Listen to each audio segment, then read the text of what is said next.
자, 이제 성경 통독 25일로 넘어가서요. 21장의 1절에서 6절까지 말씀입니다. 1절에서 6절까지의 말씀 제가 읽겠습니다.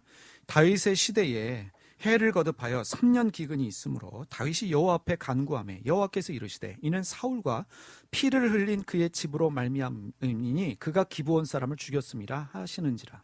기브온 사람은 이스라엘 족속이 아니요 그들은 아모리 사람 중에서 남은 자라. 이스라엘 족속들이 전에 그들에게 맹세하였거늘, 그 맹세하였거늘에 좀 밑줄을 쳐두시길 바랍니다. 사울이 이스라엘과 유다 족속을 위하여 열심히 있으므로 그들을 죽이고자 하였더라. 이에 왕이 기브온 사람을 불러 그에게 물으니라. 다윗이 그들에게 묻되 내가 너희를 위하여 어떻게 하랴? 내가 어떻게 속죄하여야 너희가 여호와의 기업을 위하여 복을 빌겠느냐 하니 기브온 사람이 그에게 대답하되 사울과 그의 집과 우리 사이의 문제는 은금에 있지 아니하며 이스라엘 가운데서도 사람을 죽이는 문제도 우리에게 있지 아니하니이다 하니라. 왕이 이르되 너희가 말하는 대로 시행하리라. 그들이 왕께 아뢰되 우리를 학살하였고 또 우리를 멸하여 이스라엘 영토 내에서 머물지 못하게 하려고 모해한 사람의 자손 7사람을 우리에게 내어주소서. 여호와께서 택하신 사울의 고을 기브아에서 우리가 그들을 여호와 앞에서 목매달겠나이다 하니 왕이 이르되 내가 내주리라 하니라. 다윗 시대 3년 기근이 있었어요.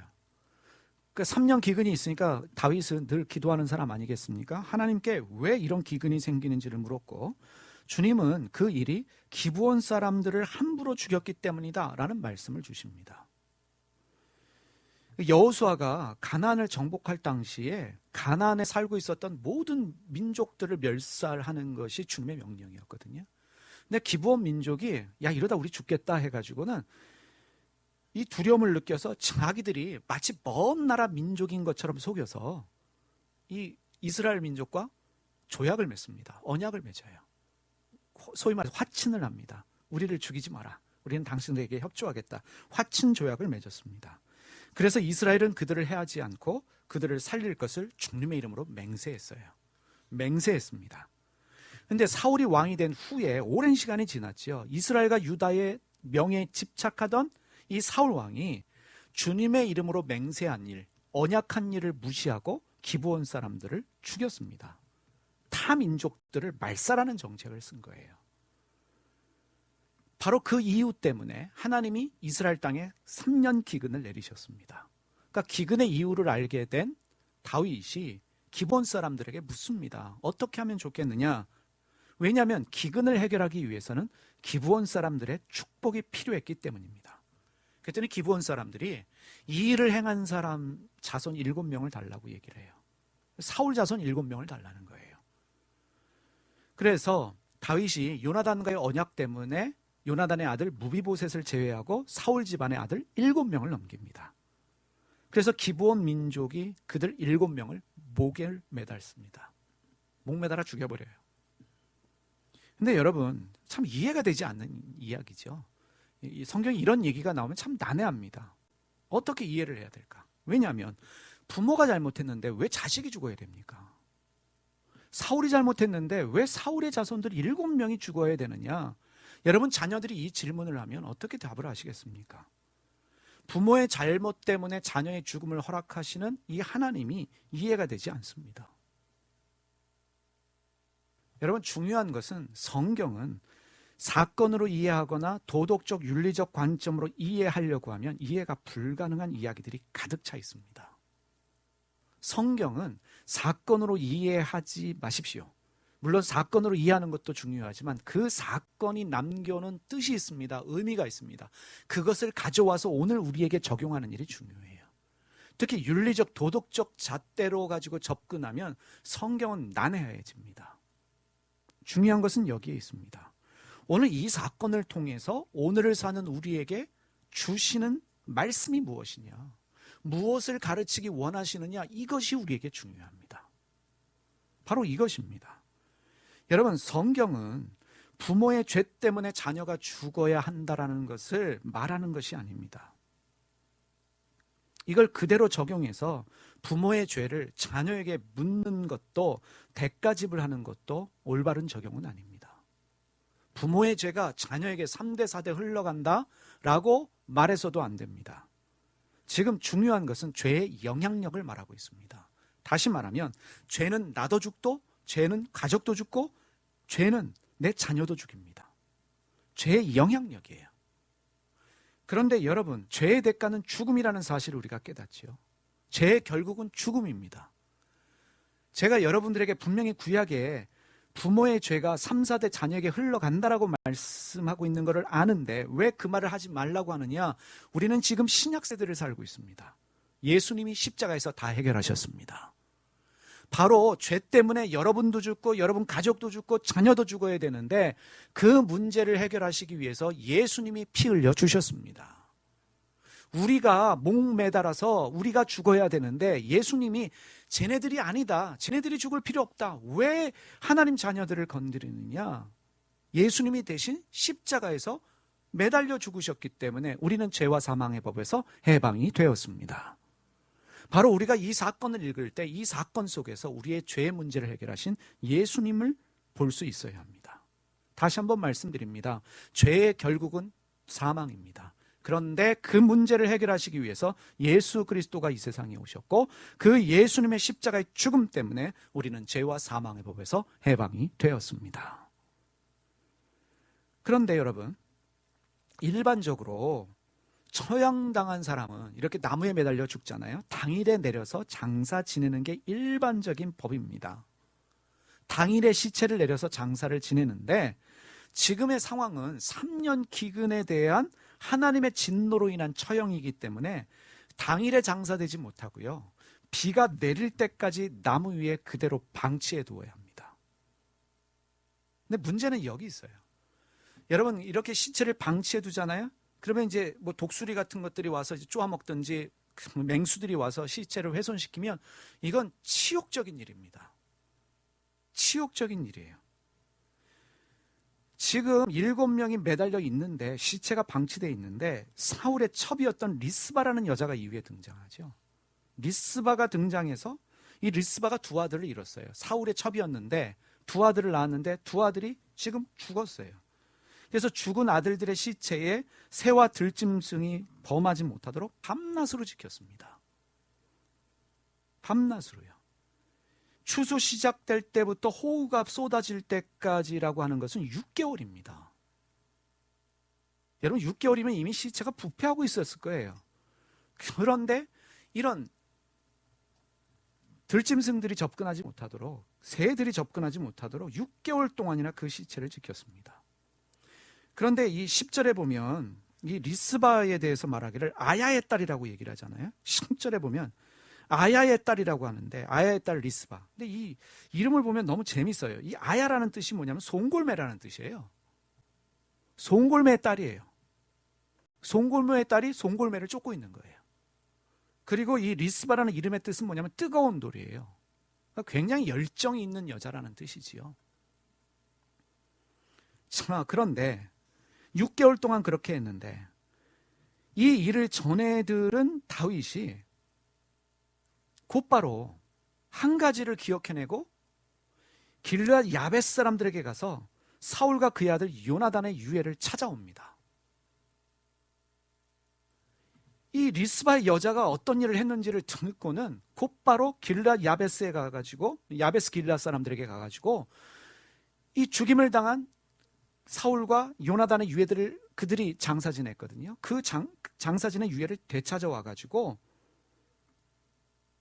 사울의 가족 묘지에 묻어줘요.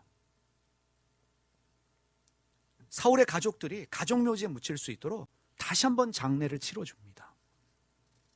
이 일을 기록하고 있어요. 자, 다윗이 이렇게 한 이유가 무엇이냐? 사울의 첩 리스바의 행동이 자신과 요나단 그리고 사울과의 언약을 생각나게 했기 때문입니다. 요나단과 했던 약속이 있거든요. 사무엘상 20장 14절에서 16절 말씀해 보면 요나단과 이렇게 약속을 했습니다. 너는 내가 사는 날 동안에 여호와의 인자심을 내게 베풀어서 나를 죽지 않게 할 뿐 아니라 여호와께서 너 다윗의 대적들을 지면에서 다 끊어버리신 때에도 너는 내 인자함을 내 집에 영원히 끊어버리지 말라 하고 이에 요나단이 다윗의 집과 언약하기를 여호와께서는 다윗의 대적들을 치실지어다 하니라. 다윗이 요나단과 맺은 약속이 있어요. 네가 아무리 왕이 되고 잘 돼도 우리 집안만큼은 마지막까지 보호해달라는 거예요. 자손이 보존될 수 있도록 도와달라. 무슨 일이 생겨도 네가 뒤치다거리를 해줘야 된다. 그리고 24장으로 가면 24장 20절에서 22절에 보면 사울과도 이런 얘기를 합니다. 보라, 나는 내가 반드시 왕이 될 것을 알고, 사울의 얘기예요. 이스라엘 나라가 내 손에 견고히 설 것을 아노니 그런즉 너는 내 후손을 끊지 아니하며 내 아버지의 집에서 내 이름을 멸하지 아니할 것을 이제 여호와 이름으로 내게 맹세하라 하니라. 다윗이 사울에게 맹세하며 사울은 집으로 돌아가고 다윗과 그 사람들은 요새로 올라가니라. 자, 이 일 후에요, 하나님이 이 땅을 위한 이스라엘 기도에 응답하셨대요. 이 일은 뭐냐면 다윗이 요나단과 사울과의 언약을 지켰 그 후에 하나님이 하늘문을 여시고 비를 주셨다는. 지금 이 사건이 우리에게 중요하게 교훈하는 한 가지는 바로 이것입니다. 주님의 이름으로 맹세한 것들은 반드시 지켜야 된다는 거예요. 여러분, 사울은 주님의 이름으로 맹세한 여호수아의 언약을 무시했습니다. 다윗도 요나단과 사울과 맹세했던 것들, 언약했던 사실들을 잃어버리고 있었어요. 그래서 그 시체를 방치하고 있었습니다. 그러다가 아차, 내가 뭔가 지금 잊어버리고 있구나. 그래서 그 시체들을 수습해서 사울의 가족묘에 묻고 난 후에, 다윗이 자기의 약속을 지키고 난 후에야 하나님이 하늘에서 비를 내리셔서 기근의 문제를 해결하셨다는 거예요. 여러분, 맹세라는 단어에 제가 밑줄 치라고 말씀드렸죠. 이 맹세가 히브리어로 쉐부아라는 단어를 쓰고 있는데, 맹세, 서약 선서의 뜻과 더불어서 이 맹세는 저주라는 뜻도 함께 가지고 있습니다. 그러니까 무서운 단어예요. 히브리어의 맹세는. 히브리어에서 내가 어떤 선서라고 서약을 하는데 지키지 않으면 저주받는다는 뜻을 가지고 있는 단어가 쉐부아입니다. 여러분, 이 맹세와 동일한 의미로 쓰이는 단어가 언약인데, 하나님 우리와 언약을 하셨죠. 근데 하나님이 그 언약을 지키시기 위해서 이 세상에 오셨어요. 십자가의 죽음이 그 언약의 실현입니다. 언약은 히브리어로 베리트라는 단어를 쓰는데, 베리트는 자기 몸을 쪼갠다는 거거든요. 내 몸을 쪼개서까지 지켜야 되는 게 약속이라는 거예요. 하나님이 언약을 지키셨기 때문에 우리가 십자가의 피로 구원을 받았습니다.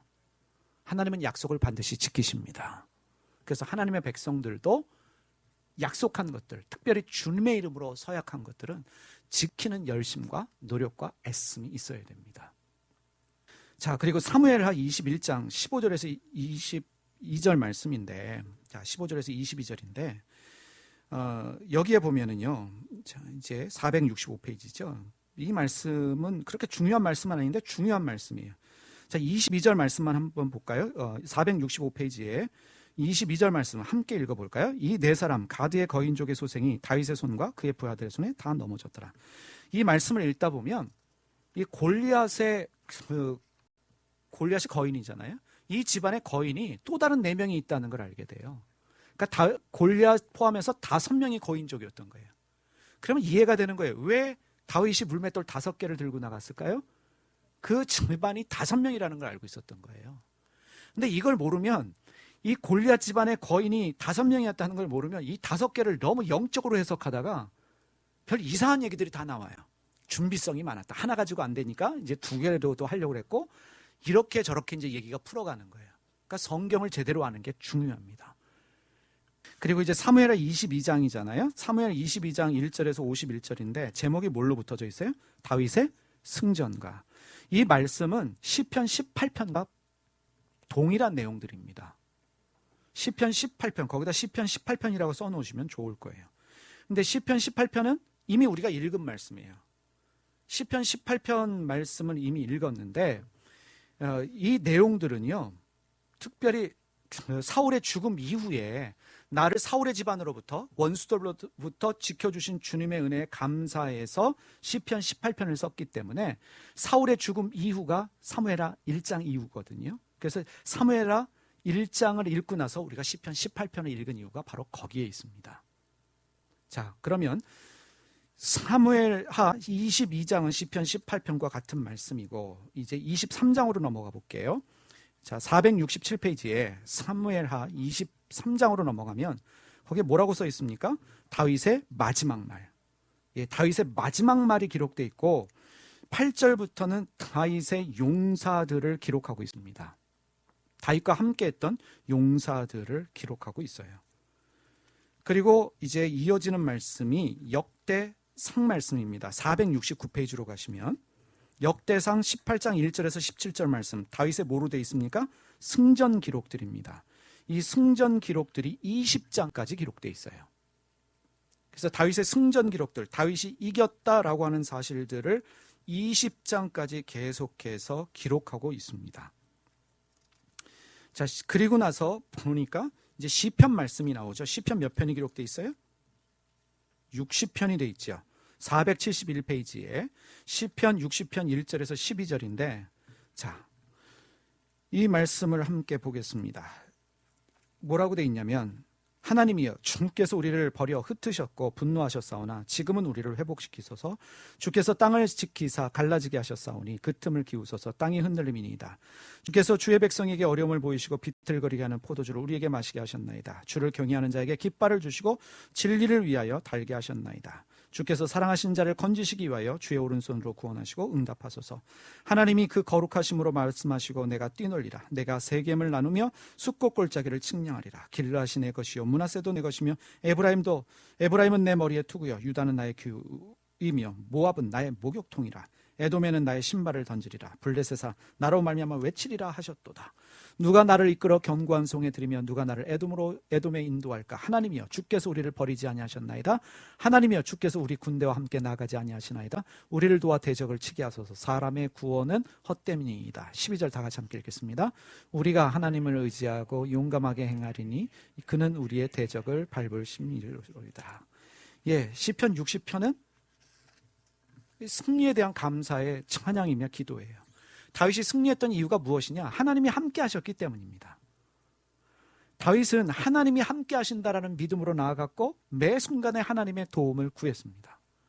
이미 우리가 알고 있듯이 다윗에게는 약점이 있어요. 문제가 있습니다. 인간적인 치명적인 약점이 있음에도 불구하고 승리할 수 있었던 이유가 무엇이냐? 하나님에 대한 절대적인 믿음이 있었기 때문입니다. 사랑하는 교우 여러분, 우리는 문제가 있습니다. 연약합니다. 상처도 많이 있습니다. 여러분과 저에게 절대적으로 필요한 것이 무엇이겠습니까? 하나님의 함께 하심을 믿어야 됩니다. 그러니까 여러분과 저에게 필요한 한 가지가 있다면 하나님은 나와 함께 하신다. 이 믿음 가지고 우리가 나가야 합니다. 하나님의 도우심을 구해야 합니다. 우리 모두요, 하나님을 의지하고 용감하게 살아봅시다. 승리는 우리의 것이 될 줄 믿습니다.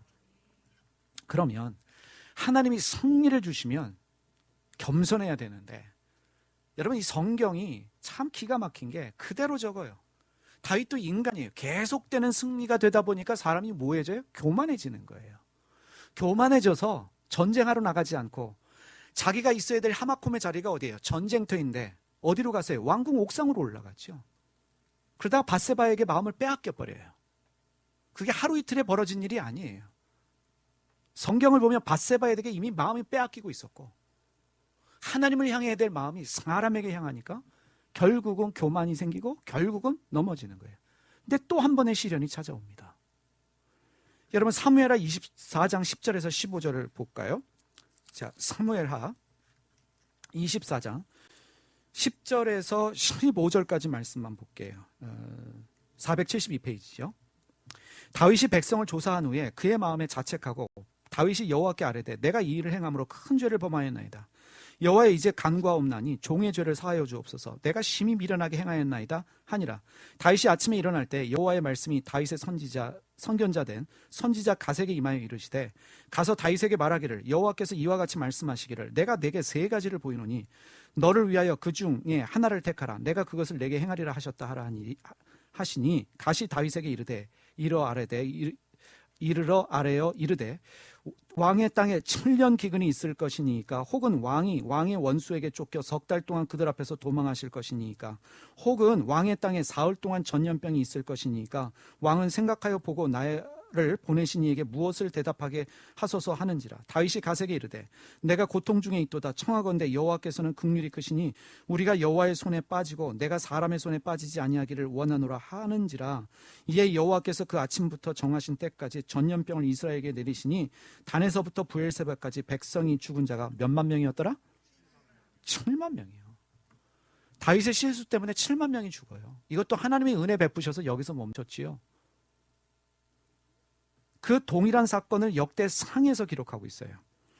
여러분 역대상 말씀의 21장 1절을 보세요. 자, 473페이지죠. 473. 역대상에도 이 일을 기록하고 있는데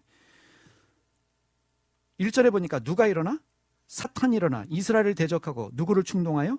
다윗을 충동하여 이스라엘을 계수하게 아니라. 다윗이 요압과 백성의 지도자들에게 이르되 너희는 가서 브엘사바에서부터 단까지 이스라엘을 계수하고 돌아와 내게 보고하고 그 수요를 알게 하라 하니 요압이 아뢰되 여호와께서 그 백성을 지금보다 100배나 더하시기를 원하나이다. 내 주 왕이여 이 백성이 다 내 주의 종이 아니니까 내 주께서 어찌하여 이 일을 명령하시나이까 어찌하여 이스라엘이 범죄하게 하시나이까 하나 왕의 명령이 요압을 재촉한지라.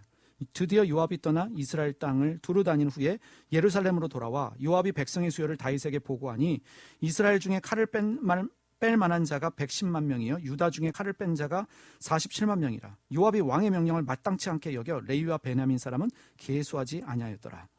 그리고 7절에 보니까 하나님이 이 일을 악하게 여기셨다. 그래서 이스라엘을 치셨다라고 말씀하십니다. 그러니까 다윗이 누구의 유혹을 받은 거예요? 사탄의 유혹을 받아가지고 하지 말아야 될 일을 했어요. 여러분 인구조사가 문제가 되는 게 아니에요. 민수기도 인구를 조사를 한 것이 민수기예요. 근데 민수기의 인구조사는 하나님의 은혜거든요. 은혜 받은 복을 세워보아라. 그 청년인데 지금 다윗은 연승을 하면서 지금 내 백성이 몇 명인지 드러내고 싶은 거예요. 내 번영, 내 성공을 자랑하고 싶고 내가 얼마나 큰 나라의 왕인지 자기 업적을 드러내고 싶은 교만의 마음의 동기가 인구조사의 이유였습니다. 그러니까 교만한 마음은 누가 갖다 주는 거예요? 사탄이에요. 요압 장군이요. 그래도 이 사람이 깨어있는 사람이어서 하지 마십시오. 하나님이 이것보다 100배나 더 줄 텐데 왜 하나님 앞에서 범죄하고 이스라엘로 범죄하게 하십니까? 근데 다윗은 멈추지 않았습니다. 인구조사가 10개월 동안 진행됐거든요. 충분히 멈출 수 있음에도 불구하고 사람이 어리석은 게 그거예요. 언제 깨달아요? 인구조사 다 끝난 후에야 자기가 잘못된 줄 알고 하나님 앞에 회개합니다. 잘못했습니다. 그런데 이미 엎질러진 물이에요. 그 일로 말미암아 전염병이 내려서 몇 명이 죽어요? 7만 명이 죽어요. 여러분 지도자의 그릇된 행동은 항상 백성의 목입니다. 이 나라도요 임진왜란때 선조가 도망가는 바람에 고생은 누가 했어요? 남아있는 백성들이 했거든요. 여러분 지금도 뭐 우리나라 지금 정치계를 위해서 기도해야 되지만 정치계보다 더 중요한 게 지금 교회의 영적 지도자들을 위해서 기도해야 될 때이죠. 그러면 대통령 한 명 잘명 뽑아놓으면 그 몫은 누구예요? 국민의 몫이거든요. 지도자 한 명 잘못 뽑으면요 고통은 백성이 당해요. 교회도 마찬가지죠. 목회자의 그릇된 행동은 결국은 성도들의 몫입니다. 지금 다윗이 하나님 앞에 회개하고 하나님의 은혜를 구해요. 그래서 17절에 회개하는데 이 메시지 성경으로 보면 이렇게 되어 있습니다. 죄를 지은 건 저입니다. 목자인 죄가 죄인입니다. 이 양들이 무슨 잘못이 있습니까? 그들이 아니라 저와 제 집안을 벌해 주십시오 라고 주님 앞에 기도합니다. 그래서 7만 명이 죽었어요. 또 하나님의 은혜를 베푸셔서 거기서 멈추셨습니다. 마귀는요 항상 돈 자랑, 힘 자랑, 사람 자랑하는 마음을 가지도록 지도자를 충동질합니다. 특히 교회도 조심해야 됩니다. 이 사람 숫자 세는 것도 목회자가 하지 말아야 될 일이에요. 우리 장로님들도 어디 가서 야 우리 교회는 몇 명 모였는데 1년 만에 몇 명 모였어. 이게 마귀의 충동질이에요. 조심하고 조심해야 될 게 우리가 예산 세울 때도 조심해야 되고 우리의 재정에 대해서도 조심해야 될 부분이 자랑의 동기가 되어서는 절대로 안 됩니다. 우리는 항상 모든 것이 하나님의 은혜임을 잊지 말아야 될 줄 믿습니다. 그래서 자랑하지 않고 겸손할 수 있는 우리 목회자가 돼야 되고 장로들이 돼야 됩니다. 영적 지도자의 죄는 항상 주변 사람들의 몫이다라는 것을 기억하시고 영적 지도자의 길은 그래서 쉽지 않습니다. 다시 한번 말씀드리지만 성경적 원칙은 이 나라의 문제는 정치인 잘못 뽑아서가 아닙니다. 교회 지도자들의 문제예요. 목사, 장로들을 비롯한 교회 지도자들, 영적 지도자들의 문제이지 정치 지도자들은 하나님이 제가 볼 땐 별로 상관하지 않으셔요. 그래서 여러분 기도하실 때 영적 지도자들의 거룩함을 위해서 기도해 주시길 바랍니다. 자, 시편 말씀으로 가는데 시편 이제 4편에서 6편 그리고 9편에서 13편 말씀이 오늘 읽어야 될 말씀에 기록되어 있어요. 다윗의 애가들이거든요. 다윗이 도망 다니거나 공경에 처했을 때 하나님께 기도드린 내용들이에요. 그래서 4편에서 6편 9편에서 13편은 다윗이 도망 다닐 때, 공경에 처했을 때 하나님께 드린 기도 내용들이다. 4편을 먼저 보면요, 시편 4편으로 가겠습니다. 475페이지죠. 475페이지. 이거는 잠자기 전에 드린 기도입니다. 그래서 4편 1절에서 4절 보면, 내 의의 하나님이여 내가 부를 때 응답하소서. 곤란 중에 나를 너그럽게 하셨사오니 내게 은혜를 베푸사 나의 기도를 들으소서. 인생들아 어느 때까지 나의 영광을 받고 욕되게 하며 헛된 일을 좋아하고 거짓을 구하려는가. 셀라. 셀라는 항상 멈춰서서 한 번 더 생각하라는 의미로 우리가 이해하면 좋겠다고 말씀드렸습니다. 여호와께서 자기를 위하여 경건한 자를 택하신 줄 너희가 알지어다. 내가 그를 부를 때 여호와께서 들으시리로다. 너희는 떨며 범죄하지 말지어다. 자리에 누워 신중히 말하고 잠잠할지어다. 셀라. 예, 그래서 잠자기 전의 기도이고요. 시편 5편은 아침에 일어나서 드리는 기도입니다. 그래서 5편 1절에서 3절까지만 우리 한번 같이 읽어볼까요? 1절에서 3절 읽어보겠습니다. 여호와여 나의 말에 귀를 기울이사 나의 심정을 헤아려 주소서. 나의 왕 나의 하나님이여 내가 부르짖는 소리를 들으소서. 내가 주께 기도하나이다. 여호와여 아침에 주께서 나의 소리를 들으시리니 아침에 내가 주께 기도하고 바라리이다. 아멘.